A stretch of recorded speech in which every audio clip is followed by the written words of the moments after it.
Oh, fuck me, socks. Oof. Oh, it's like being in a Turkish fucking sauna. Not that I've been in one. Oof. We're looking at the most shocking and spectacular things Miriam Margolyes has ever said and done. Miriam, let us know in the comments what your favourite moment is. Number 10, onions. Oh, good breakfast.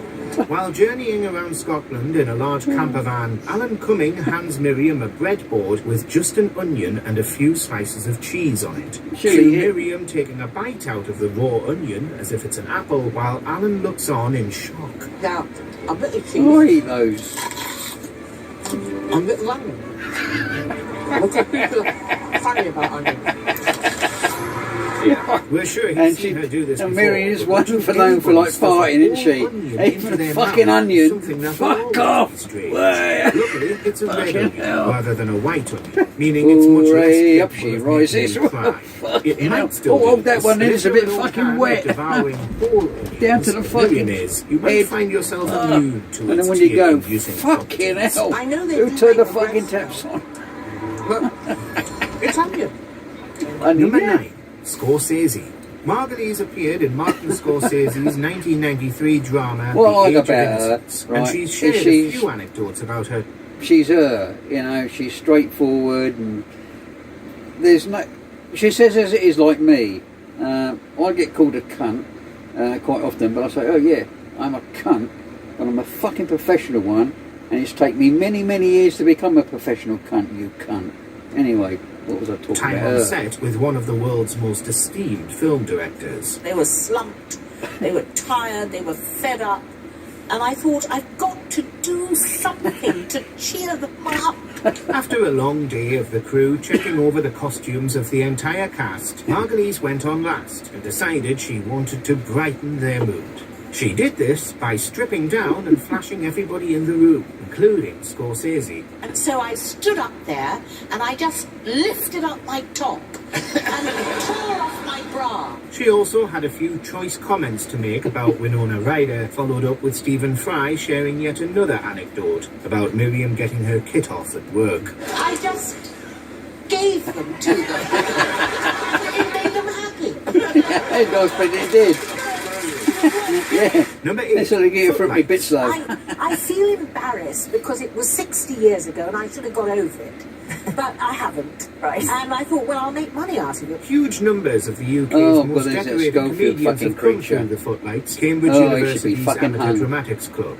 The Pythons, Stephen Fry and Hugh Laurie, David Mitchell and Robert Webb, and many other foremost comics not only attended Cambridge, but also got into the footlights, such as its stranglehold on British comedy. Miriam Margolyes, on the other hand, had no time for the group. They didn't like me. They didn't like women getting attention. It was, in the 60s. She appeared in many Footlights productions and even met John Cleese and Graham Chapman, but has talked about how awful I nearly ran him over once. How they were rude to her because John she Cleese. was a woman and because she was funnier. I believe I was coming over the hall. I was coming. I was doing a bit of moonlighting. I had 8 weeks block leave, and I had a HGV Class 1 and PSV Class 1, and when we used to come on block leave for extra money, I used to go and work for an agency, and I was driving a coach. I think it was the Londoners coach, or was it a Derek Randall's? I don't know. No, I think it was Londoners at the time. And I'm sure I'm coming across the Aldwych, and I didn't recognise him at the time because he'd grown a beard. But anyway, I'm driving down there, and suddenly this stupid fucker just stepped in front. Fucking anchors on. I thought, oh fuck me, no! And luckily the coach stopped. I mean, I wasn't worried about fucking hitting him, who he was. What I was worried about is getting caught fucking moonlight because the old bill would fucking turn up. Then I'd have the fucking military police down there. Oh fuck me, I'll be up the fucking pokey. Jesus H Christ, because you have to get permission in military. If anything you want to do, you have to tell him if you're going on holiday, you have to tell him where you're going on holiday, where you're going to stay, blah, all this bollocks. But sometimes, you get possessed by things and off you go and do it, and you don't think about the consequences. Anyway, getting back to it, Anyway, of course, I jumped out the fucking coach. I thought, oh, like cunts underneath it. Now the MPs are click. Oh, fuck me. This is all I needed for a few bob. And I get up, and he was all right. He was on the floor, but it wasn't hurt. And I thought, fuck for that. And I said, I fucking recognise you, didn't I? Where are you from? And I couldn't picture him because I was a little bit, I suppose, in shock. I thought I just fucking killed someone. I'm going to get arrested now by the MPs. I wasn't worried about him. I thought, oh, I'm going to be doing fucking time in the pokey. So I couldn't really focus that much. But John Cleese has got a face, and when I eventually took the beard away from the face, I thought, fuck me, I nearly killed John Cleese. I wonder if he remembers that. If you ever see this video, John, do you remember the coach that fucking run you over? Pleasure. So he just stepped out. Explain. Yeah, I mean, I was just driving along. I mean, back in, oh God, it must have been probably the mid-80s or some sort of time.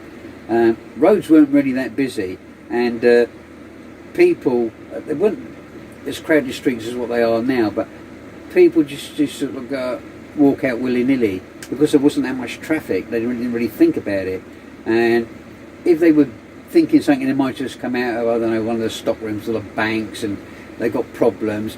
They wouldn't be worried about traffic because there wasn't that much about, so they just carelessly walk out there, blinkered, until you go, bang, and you fucking hit them. But no, he was alright. Thank Christ. And I didn't lose my job or get arrested. Graham Chapman, who's dead now, so I'm not supposed to say anything against him, but he was horrid. When he was alive, he was horrid. To me. Number 7, DiCaprio. Margolyes also had a role in Baz Luhrmann's 1990. Only in his early 20s at the time, and already on his rise to superstardom. He was a bit smelly because it was very hot in Mexico. But he still wasn't too famous to listen to the sage advice of Miriam, who took him aside and told him that he needed to wash himself more. She later explained this anecdote on This Morning, saying that the heat during filming wasn't helping Leo's be all. You have to be careful. Now, you're slim, it doesn't matter so much. And he was young and slim, but I don't think he washed for weeks. And after a while, you notice it. But she's still dishing out similar tips, confessing to telling one of the This Morning's employees the very same thing, which his mum apparently wasn't happy about. I was telling the lovely boy Dylan, who looks after me here, that he's got to wash, every bit. Every bit. Number 6, the Queen. You have a bit of a moment with the Queen, didn't you?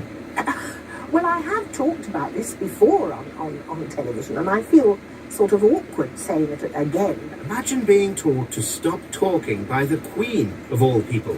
Though Her Majesty was known for her sharp wit, she was still generally polite to her subjects. Not so for Miriam, it seems, who got a stern telling off from the monarch. Along with some others, Miriam was invited to Buckingham Palace to meet the Queen as part of British Book Week. And I said,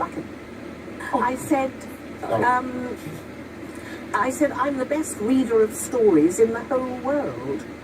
And she went. Unfortunately, she didn't seem too impressive compared to her fellow guests, and the Queen was more interested in talking to them instead. But when Miriam also wanted to talk to the guest, the Queen made her annoyance known. And I said, standing next to him, really, how fascinating, I didn't know that. And she turned to me and said, be quiet. But she had every right to do. Number 5, the Tories. You don't speak when the Queen's speaking.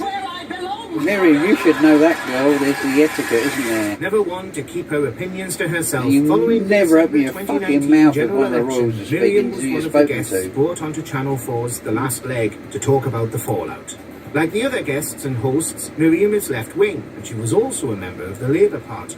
She started by railing against the country's Leave voting contingent and went on to let us all know, in no small detail, what she thinks of Boris Johnson. Miriam, did you watch the results last night? No, I didn't. I watched the exit result at the beginning, and then I went to bed. Like many, she thought Jeremy Corbyn should have taken a firmer Remain stance at the time and was advocating for him to step aside. And she doesn't like Russell Crowe either. The funny thing is, so when he was on the show in 2016, Russell Crowe was sitting next to him, and... Well, he's a bugger too. Number 4, cavity search. A cavity search might be many people's worst nightmare. And though Miriam wasn't too excited by the prospect, she was still more prepared for it than most. And so, I tore it off the windscreen and I said, "You've got a dick that small."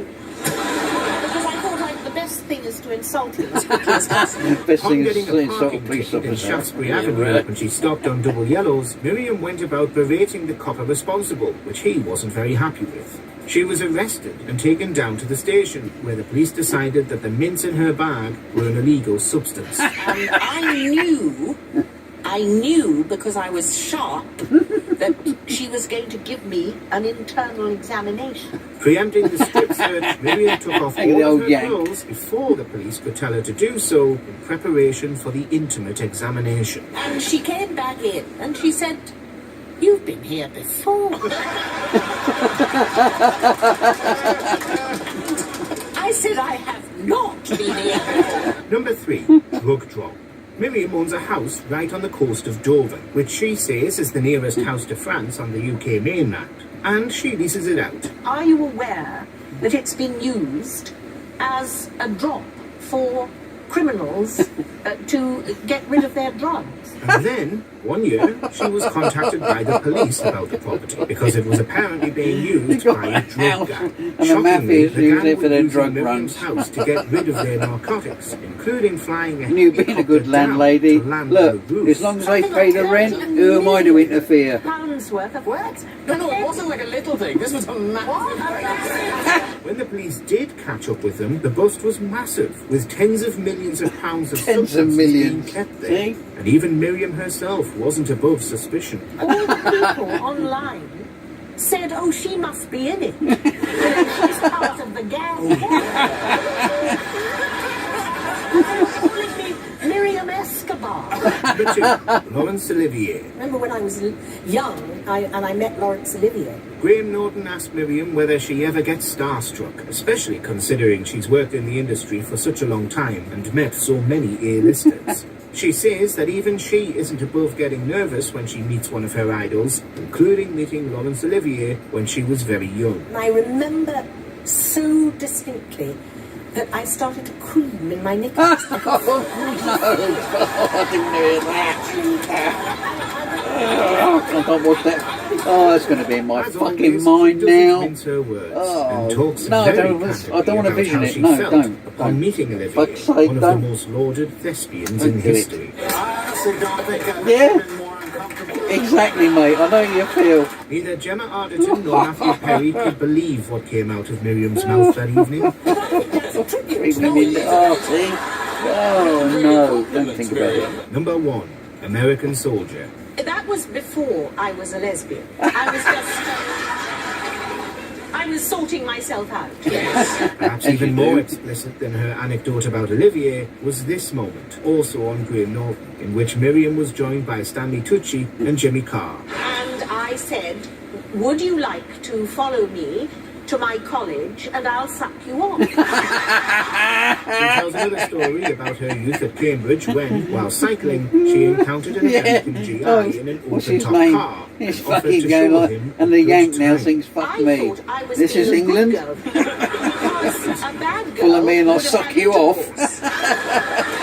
Random stranger from the street. The soldier certainly didn't decline Miriam's invitation, going back with her, and was then bold enough to ask if he could return and bring some friends. Anyway, after it was all over, he said, "Could I come back next week? Because I've got some friends here." It was all a bit too much Gang for bang. Tucci's American sensibilities. Shocked to hear the things Miriam came out with. She's cracking, isn't she? You know what I mean? I don't.